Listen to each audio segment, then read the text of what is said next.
Welcome to lecture 4 in the course of Manufacturing to Composites. So, in this lecture we will predominantly focus on how to evaluate the properties of composites. So, till now what we have covered is we have covered introduction of composites, then we covered matrices, function of matrices, then we went into fiber, different forms of fiber, different fiber materials, and then we also found out the function of fiber reinforcement in a composite. So, now what we do is we will get into the properties and understand little bit of composites calculations. So, in this lecture we will try to cover how to calculate the volume fraction, then we will try to cover the elastic behavior under longitudinal loading, then we will see the elastic behavior under transverse loading. Then we will try to continue with longitudinal tensile strength and transverse tensile strength. So, basically if you see in elastic region and in plastic region, we are trying to find out properties for a given composite. So, the property of a composite are a function of the properties of constituent, phase and different relative propositions, size, shape, distribution and orientation of the dispersed phase tries to dictate the property of a composite. So, if you look into the geometrical and spatial characteristics of reinforcement in a composite, the concentration, size, shape, distribution, orientation plays very important role in deciding the property of a composite. The figure A shows two different concentrations. Basically, concentration here means the amount of reinforcement present in a composite. To a crude extent or to a large extent, it is called as a volume fraction. You can see as the volume fraction increases in the bottom figure of A, you can see the properties change. The next is size. So, you can see a smaller circle and a larger circle. Smaller circle means it has larger surface area, lesser volume. So, it has more interface. So, this interface tries to enhance their wettability property or the adhesion between the polymer and the reinforcement. So, smaller the size, larger the surface area. Larger the surface area means, so you will have more surface area to come in contact with the polymer, more wetting, more interface, so a stronger composite. So, if you move to the next one is the shape, you can see there are two different shapes we have put here. These shapes influence the characteristics of the composite. Next one is the distribution. You have uniform distribution and non-uniform distribution of reinforcement. Non-uniform reinforcement, this is very common as far as metal matrix composite or particulate composite, ceramic matrix composite and all. It is a very common feature wherein which the agglomeration happens in the reinforcing zone. So, all these reinforcements gets clogged or gets attached or agglomerated at one portion and they do not have uniform distribution of strength across the composite. The last one is the orientation. So, you can see the orientation of fiber in two different directions. When you have orientation in different directions, it will try to give you different properties. Suppose let us assume whichever is in the horizontal line is 0 degrees and vertical lines which are there which are referring to 90 degrees, then you will have different properties. The 0 orientation, if the load is taken along that direction, they will have higher strength as compared to that of 90 degrees. If you want to stack alternatively these two, then it will give a hybrid property. So, concentration, size, shape, distribution and orientation, all these factors add and play an important role as far as the property of the composite is concerned. Now, let us try to understand the volume fraction and weight fraction. The volume fraction and weight fraction are generally talked about in composites because they play an important role in deciding the amount of reinforcement added. Generally, when a manufacturing engineer talks, he always talks about weight fraction. A theoretician, or if you want to do a first principle theoretical calculation, we always talk in terms of volume fraction. These two are interrelated by density. Density is nothing but mass by volume. So now let us look into the model which we have developed for quantifying the properties. So here a suffix R, M, C refers to reinforcement, matrix and composite respectively. This is going to be common for all through the presentation of today's lecture, where big W and V are the weight and volume fractions. So these two can be interrelated by a term using density. Small w is called as the weight. So if you look at this W, whichever is there, that is W suffix M means the weight of the matrix is equal to W, which is weight of the matrix divided by weight of the composite, which is equal to R suffix M divided by R suffix C. So this R is the amount of reinforcement in the matrix and the reinforcement in the composite. This is multiplied by volume of the matrix. So this tries to give the weight fraction of the composite, next of the matrix, and if you want to find out the weight fraction of the reinforcement, what we do is we divide weight of the reinforcement divided by weight of the composite, which is equal to the reinforcement divided by the reinforcement of the composite multiplied by volume fraction. So I have given here weight fraction and volume fraction are related to each other through density.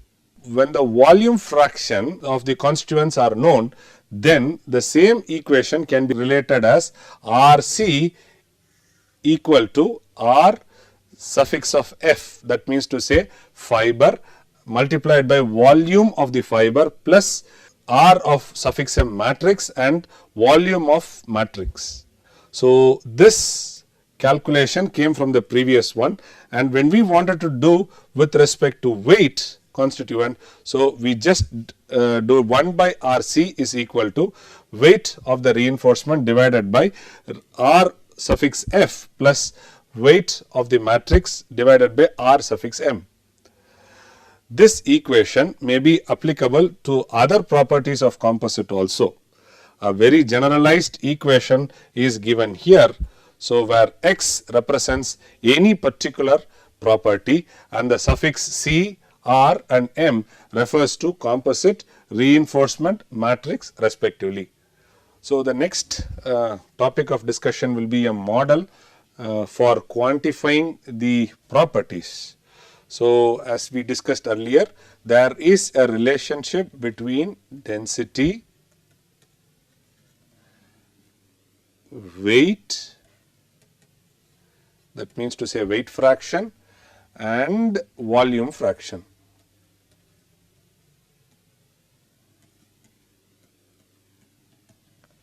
Going to our school days, we remember density is nothing but mass by volume.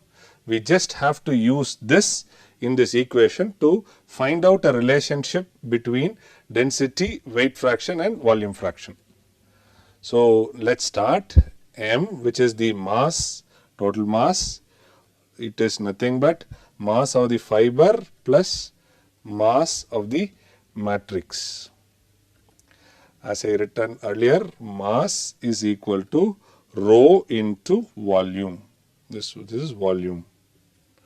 Okay. So this rho into volume can be written as rho of fiber into volume fraction of fiber plus rho of matrix into volume fraction of matrix.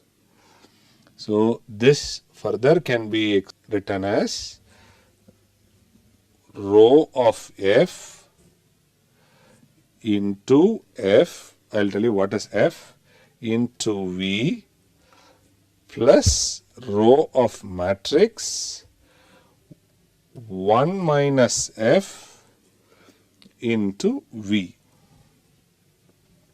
So rho can be written as F into rho of F plus 1 minus F into rho M. So here, to convert the volume fraction, the volume fraction of fiber F to weight fraction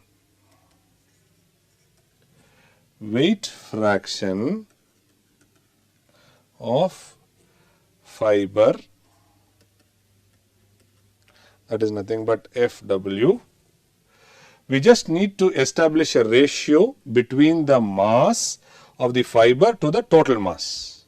So this can be expressed as F of W equal to M, mass of the fiber, divided by mass of the fiber plus, we write it as mass of matrix. So this can be written as rho of F into FV divided by rho F into FV plus rho M 1 minus F into V. So this can be further written as F rho of F divided by, this is suffix F, divided by F rho of F plus 1 minus F into rho of M. So to convert weight fraction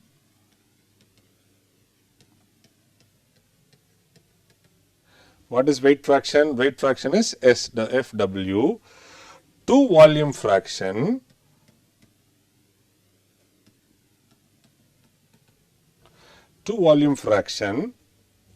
F. What we need to establish a ratio of, what do we need to do? We need to establish a ratio of the volume of reinforcement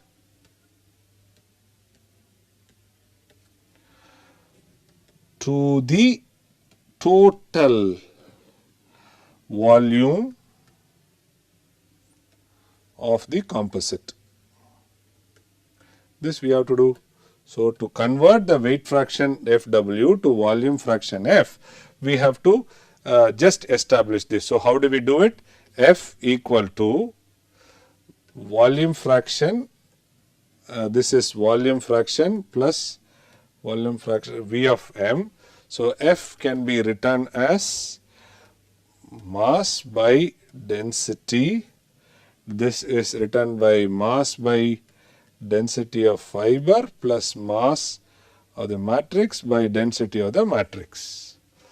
So this can be further simplified and it can be written as FWM divided by rho of F, that whole, divided by FW, then M, that divided by rho of F plus 1 minus FW into M divided by rho M. So this can be written as FW divided by FW plus 1 minus FW into rho of F by rho of M. So what did we do? We were trying to find out a relationship between density, weight fraction and volume fraction. These two terminologies are very important, and we know that there is a relationship between density, weight and volume fraction, and we have derived those two derivations in this slide. So we have written as mass. First mass we have written, then we have written it for volume. Masses can be represented by this, then we assume that density multiplied by volume of the total composite is nothing but fiber plus matrix. So we have written it in this form, and then we have moved into volume fraction of fiber F to weight fraction of FW. How do we get it? Then we have gone to weight fraction to volume fraction, that also we have done. So by this derivation, we will be easily able to find out a relationship between the two relationships. So now let us keep moving further. The stress strain behavior, this graph I have already told, the stress strain behavior of fiber, matrix and composite. This is a stress versus strain graph. You can see the strain, this is for a glass fiber composite it is drawn. So you see there is not much of plastic elongation. So the fiber has very good E, and a composite whatever is in between the property of a matrix and then of a fiber. So sigma m is the matrix failure which happens. The sigma m is a point, sigma m star is the stress at the matrix which is taken here. So now let us try to understand the elastic behavior under longitudinal loading. So here what we are assuming is all the fibers are aligned in one direction and the loading happens in the same direction. Okay, the loading happens in the same direction, and we also assume that all the fibers take the same load. So here the final derivation, what we have done is the F of the fiber, the F is the load which carries by the fiber by matrix, can be represented by legs. So let us also try to derive. So what are the assumptions I have made? Assumptions is I have assumed that it is a continuous fiber, and next all the fibers are aligned in one direction, and I assume that the deformation of both matrix and fiber is same. So that means to say it is iso strain condition. So the FC is the load which is carried by the composite, is nothing but is the load carried by the fiber by the load carried by the matrix. So this F can be written in terms of stress. So stress is nothing but which is F by A, force by unit area. So hence F equal to sigma by A. So now we know that SC into AC is nothing but S of F into A of F plus S of M, and it is A of M. What is this S? S is nothing but the failure strength. The failure strength is SC here. So SC is multiplied with AC, SF with AF and SM with AM. So to further proceed, we can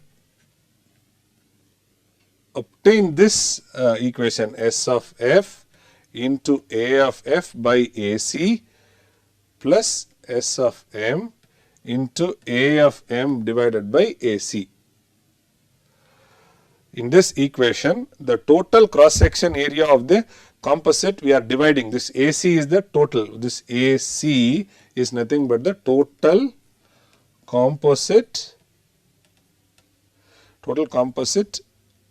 area. That means to say I am talking about the CS, cross section. Okay. Since the composite fiber and the matrix length are all equal, since the fiber, composite and the matrix are equal, so we consider A of F by AC is equivalent to the volume fraction of the fiber,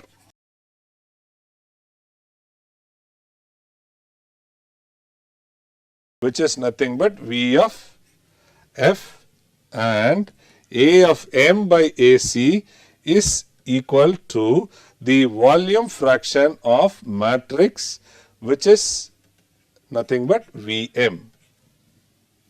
So SC can be written as S of F into V of F plus S of M into V of M.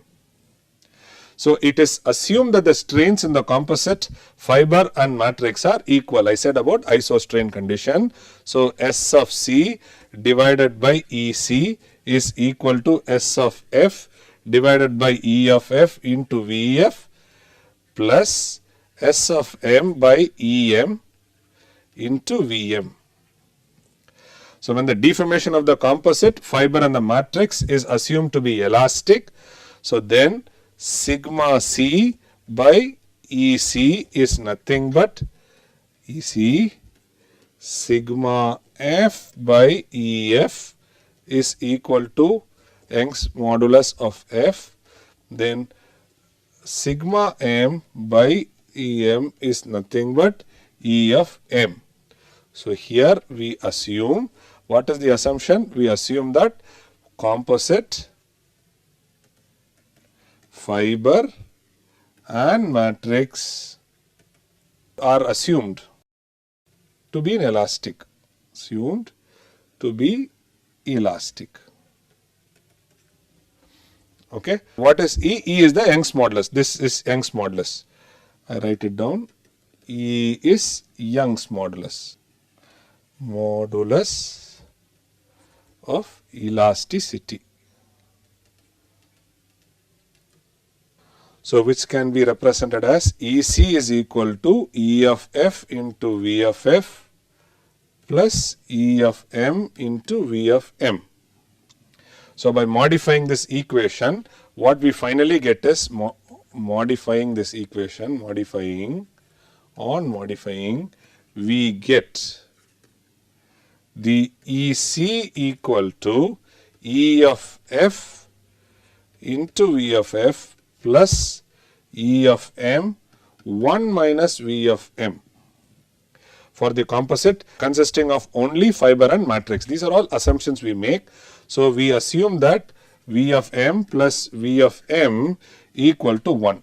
So because of that only we are able to get this thing.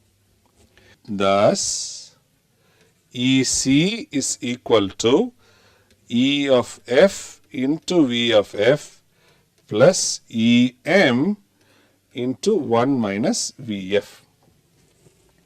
So the composite modulus is equal to volume fraction of the fiber multiplied by Young's modulus of the fiber, Young's modulus of matrix into 1 minus VF.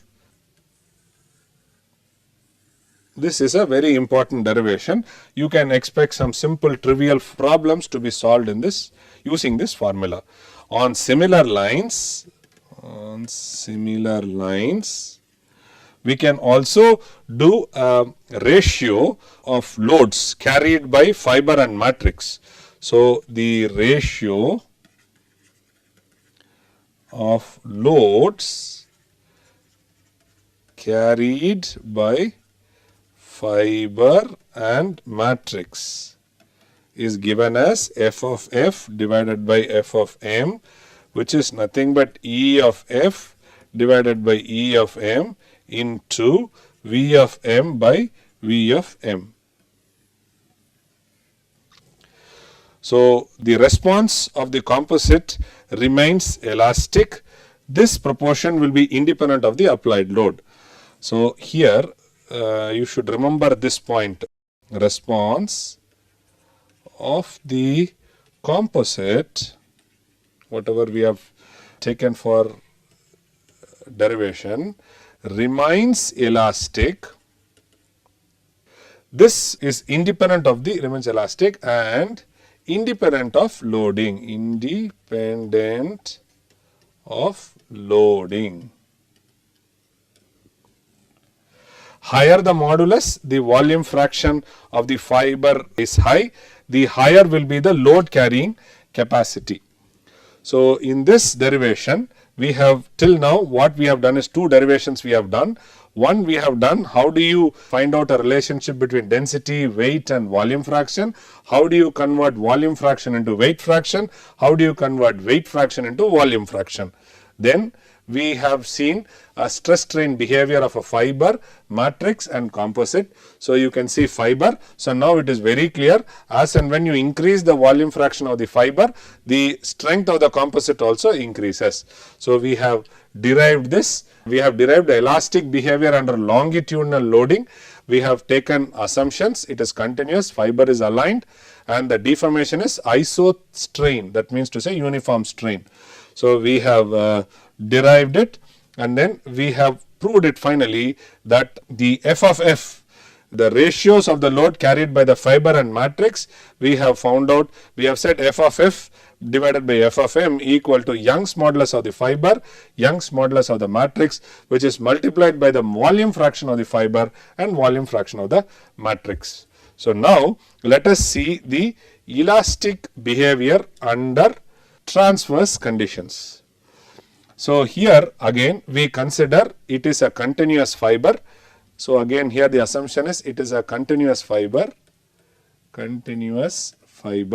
and it is all the fibers are aligned at 90 degrees from the loading direction,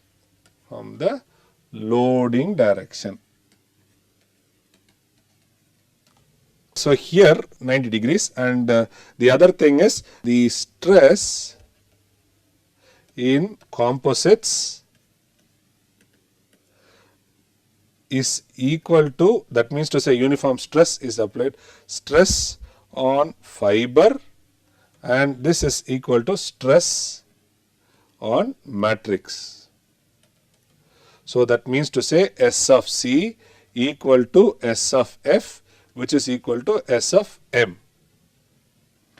So it is termed as, what is this terminology called as? Here it is isostress. In the previous thing we saw it was isostrain state, here it is isostress state.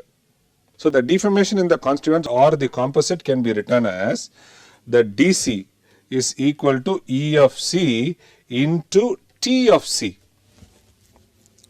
So here I will write it in words so that you can remember it. Deformation in the matrix / fiber or composite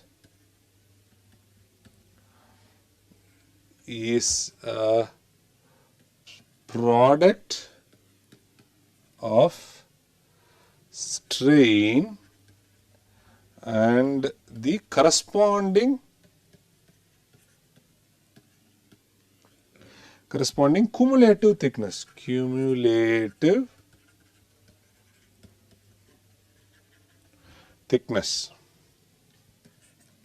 So DC is nothing but EC into TC. So same way you can write DF is nothing but EF into TF, and then DM you can represent it as DM into TM. So finally what we write? We write EC TC is equal to EF TF plus EM TM. Why did we do this EC TC and all? Because all these things came into existence because of isostress state. So clear? Because of this isostressed state it came into existence. Now what we do is we try to take the TC aside. So this can be rewritten as EC equal to E of F into T of F divided by TC plus E of M into T of M divided by TC. So the thickness ratio, whatever we find out, the thickness fraction is equal to volume fraction for a given composite with uniform length. Okay. So, this is nothing but EC is equal to E of F into V of F plus EM into VM. So, when the constituents are assumed to deform elastically, the strain can be written as sigma by E. So, this is nothing but,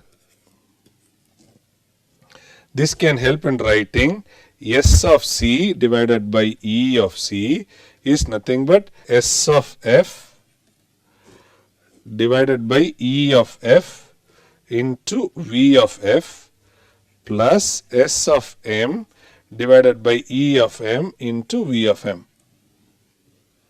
So, this can be written as, since sigma C is sigma F equal to sigma M, we can write it as 1 by EC is equal to VF by EF plus VM by EM, or we write it as EF into EM divided by VF into EM plus 1 minus volume fraction of EF into M. So, what is this? This is equal to EC. So, this is the relationship which is established for elastic behavior under transverse loading. So, what did we see? We first saw the elastic behavior under longitudinal loading, then we saw elastic behavior with respect to transverse loading. So, the next topic of discussion is going to be longitudinal tensile strength. So, generally what happens in a composite material, the failure mode is very complex. So, first what happens is the matrix tries to play a role of uniformly distributing the load onto a fiber. Then the fiber starts taking a load. Then moment the fiber start taking load, after some point of time the fiber fractures, then it gets distributed. So, it is not like a unique failure. What happens in metals is a phenomena here. So, generally here there are several failure modes. So, the modes that operates in a specific composite depends on both the volume fraction as well as the matrix property and also the interface property. When the failure strain of the matrix is higher than that of the fiber, then the fiber will fail before the matrix. Once the fiber fractures, then what happens to the load? The load is borne by the fiber is now transferred to the matrix. However, the matrix cannot take heavy loads for a longer time, so it also immediately fails. So, now it is very clear that we are supposed to find out a volume fraction, that means to say a critical volume fraction which is required for the composite. So, a certain volume fraction of the fiber will be the composite strength. So, that means to say a critical volume fraction level we have to find out, so that we can have the strength properties taken by the fiber. So, the volume fraction is called as a critical volume fraction. When you consider a composite which is made out of a fiber which is brittle and a matrix which is ductile, then it is very important to find out the volume fraction of the matrix. So, this is a very critical equation. So, we will try to see how do we get to this equation. So, this equation is nothing but the ultimate strength of the composite, which is according to the rule of mixture. What did we study? 1 minus Vf we studied in the previous derivation. This is called as the rule of mixture. So, the ultimate strength of the composite according to the rule of mixture, the fiber volume fraction is called as critical fiber volume fraction. So, here this is very important, wherein which you see the first term which is nothing but SCU, which is nothing but the ultimate strength of the composite. SCU Fu, which is the ultimate strength of the fiber. Vf is the volume fraction, Vf volume fraction, which is given here, volume fraction. And S star M is nothing but the matrix stress at fiber fracture,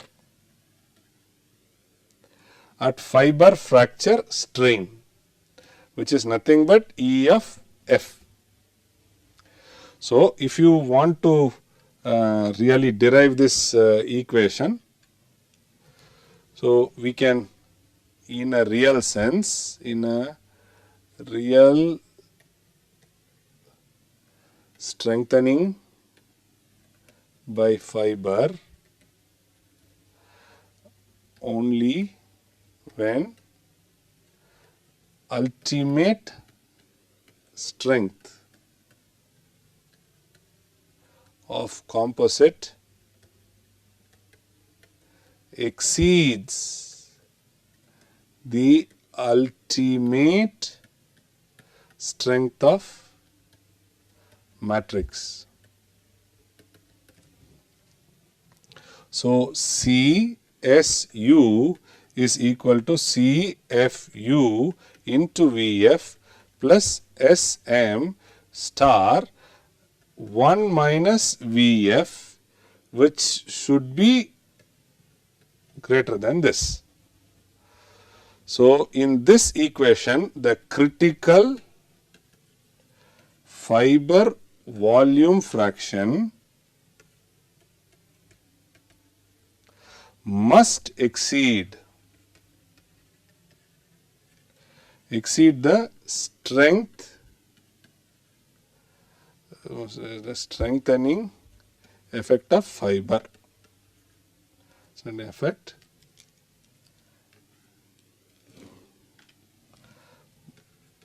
by the fibers. So, if we rearrange all these terminologies, what we get is V of F, that is V of F, which is otherwise called as V critical, which is SMU minus SM star divided by SFU minus SM star. So, what is SM? SM is nothing but the matrix stress at fiber fracture strain, which is E of F. Okay. So, the composite will not fail at a critical stress, which is derived here,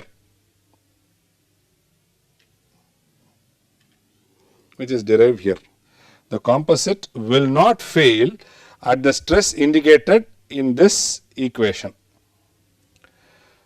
So, after the failure of all fibers, let me go ahead. After the failure of all fibers, so what happens? All fibers fail. All fibers fail. Then what happens? The composite, that means to say the matrix, takes the load. The composite will fail at a stress. So, what is a composite failure stress? Composite failure stress is nothing but V of M into S of M ultimate. So, there is a decrease in strength of the composite on increasing the fiber volume content than minimum. So, what happens is, if you see the strength versus volume fraction, there is something like a graph like this. So, you are supposed to find out this point where you get a best benefit out of it, adding the number of adding the volume fraction to the composite, so that you get a very good strength. So, what are we trying to do is, we are trying to find out this V min. Why is this V min adding more than this? Reinforcement does not play any major role.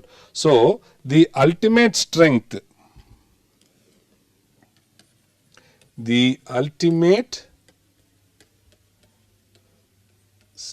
of composites